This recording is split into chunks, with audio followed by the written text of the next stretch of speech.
পুঁটি মাছ ভালো লাগে আমার কাছে সব থেকে বাগুন দিয়ে, তাও আবার এই হালকা ছেঁচা মশলা দিয়ে। যেমন ধরেন সাদা সাদা ঝোল, কিন্তু বেশি মশলা দিলে ভালো লাগবে না। ফ্ল্যাশব্যাক। আসসালামু আলাইকুম বাড়ি বুন্ডি, আপনারা ওগুলি কেমন আছেন? আশা করি ঝোলার ভালো আছেন, মুই আছি মৌতির ভালো ভালো। বিশেষ করে এই পুঁটি মাছের ঝোলটা বাগুন দিয়ে বেশি ভালো লাগে। বোম্বাই মরিচ দিয়ে রানবো, বেশি করে জাল দিয়ে সাদা সাদা ঝোল। এই যে যে তাজা তাজা পুঁটি মাছটা, এটা যদি বেশি রকম মশলা দিয়ে আপনারা রান্ধান, তাহলে কিন্তু একটু খাতে ভালো লাগবে না, কেমন জানি লাগবে। এই জন্য মশলাটা একটু কম দিয়ে রানবেন। তো আমি কী করবো, এটা কিন্তু বাইটে নেবো না, আমি সবগুলো কিন্তু এর লগে থেতলে নেবো। আর এটা কিন্তু পুরো পাটার মতোই বাটায়, পাটা আর লাগে না। তো আমি ভালো করে ঘষে গাইছে ফিনিশিং করে নিচ্ছে। বোম্বাই মরিচ একটা দিছি বুঝছেন, গোটা পাশে দিছি আপনার এই যে কাঁচামরিচটাও দিয়ে আমি ভালো করে সবগুলো এইরকম করে ভেসে নেবো। বেশি পাটায় দিয়ে গেলি এবার এককালে ফিনিশিং হয়ে গেলি ভালো লাগবে না, এই জন্য একটা হালকা আস্তে আস্তে থাকলি বেশি স্বাদ লাগবে। তো দেখেন কত সুন্দর আমার বাটায় গেছে। এখন আমি কী করবো জানেন, আর যে বাকি গুঁড়ো মশলাটা আছে সেগুলো আমি এর লগে অ্যাড করে নিচ্ছি।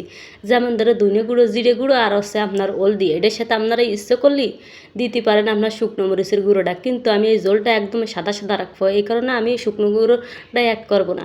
তো আমার একদম তরতাজা পুঁটি মাছ আমার জামাই কিনে দিয়েছিল আমার আধা কেজি, বুঝছেন নি? তাই সেই পুঁটি মাছগুলো কুটিয়ে আমি কি সুন্দর দেখছেন সাদা সাদা করে লাইছি ধুইয়ে। এখন ভালো করে তেল দিয়ে এখানে মাহাই জোহাই নিচ্ছি, মাহাই জোহাই নিয়ে আর এই ক্ষেত্রে চলে যাবো গড়ে। এখন গড়ে যাবে জানেন, কোনো গড়ে যাবে না, ওই যে বাগুনটা কেটে রাখছিলাম না, এই দিয়ে দিচ্ছি। বাগুনটার লগেও এই মশলাটা ভালো করে মেল করে নিতে হবে, যতটুক মানে পারেন অতটুক, যত ভালো। এবার এমন করেন না যে সেনার ঠেলায় বাতড়ি বানাইলাম, তাইলে কিন্তু আবার খাতে ভালো লাগবে না, মাছটা কিন্তু আস্ত থাকবে না। তো এখন কথা আসছে কি যে সবগুলো মাহাই নেওয়ার ক্ষেত্রে চলে যাবো আমি চুলোয় যাওয়ার আগে আর একটা কাজ করে নিই, একটুখানি টমেটো দিয়ে নিই আর পেঁয়াজ কুচি দিয়ে নিই। পেঁয়াজ কুচি আর টমেটোটা দিলে একটু ভালো লাগবে না। টমেটোর দাম আসছে আপনার 200 টাকা কেজি, দাঁড় করে নিয়ে এসে অন্য বাসায় একটা অর্ধেকটা, বোঝেন কি একটা বিশ্রী অবস্থা।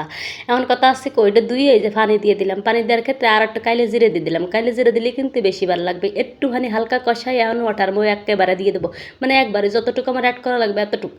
তো দেওয়ার পরে বিষয়টি সে ডাকনাতে ডাহে দিয়ে একটু পরে এবার দৌড়ে চলে আসে পারে, বুঝছেন? জাল উঠলি দেখেন কি সুন্দর একটা কালার আছে না, তরতাজা বাগুন তরতাজা মাছ, কত যে ভালো লাগবে না খাতি। তা মানে কথাটা আছে কি, যে খান নাই বা পুঁটি মাছ পছন্দ করেন না তারা একটু এরম ভাই খাইয়ে দেখবেন, মানে সাদার ঠেলায় অজ্ঞানে থাকবেন, এত সুন্দর লাগে এটা খাতি।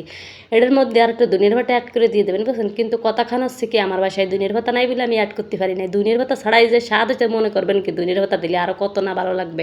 এই বাড়ি আসার পরে তো দেখি আমার জামাই ছোটোখাটো মাছ কোনো কিছু খায় না, কিন্তু এইভাবে রান্নার পরে আমার জামাই একটু কয় যে ভালো হয়েছে, খাতিও চাই। মনে মনে নিজেরা গর্ভবতী মনে করে, তো মানে গর্ভবোধ করে নিজেকে নিয়ে যে না যাই হোক আমার রান্নাটা আমার স্বামী একটু পছন্দ করে। এমন কথা আসছে কি, আমি একটু হালকার মধ্যে গর্জিয়াসভাবে পরিবেশন করে খাইয়ে আপনাকে দিয়ে আসছি কি যে একটা স্বাদ তো আপনারা টের পাবেন না, কেমন টের পাবেন, একটু তো ছাটা মেরে দেখেন যে কতটা স্বাদ হয়েছে। এনে আমার এই দেন পুঁটি মাছটা সুন্দর মতো গলে টলে স্বাদ হয়েছে, মানে কোনো একটা খারাপ কোনোটা স্মেল নেই, এত সুন্দর একটা গিরাম না খাইলে বুঝবেন না, না রাঁধলে বুঝবেন না। তো ভালো থাকেন, ভিডিওটা ভালো লাগলে শেয়ার করে দিয়ে পরবর্তীতে কথাখান হচ্ছে কি আর একটা কালারটা দেখেন। ভিডিওটা যদি ভালো লাগে আরও নতুন নতুন ভিডিও পাতি আমার ভিডিওটা শেয়ার করে দেবেন, আর আমার পাশে দাঁড়ায় খাড়ায় থাকেন কিন্তু।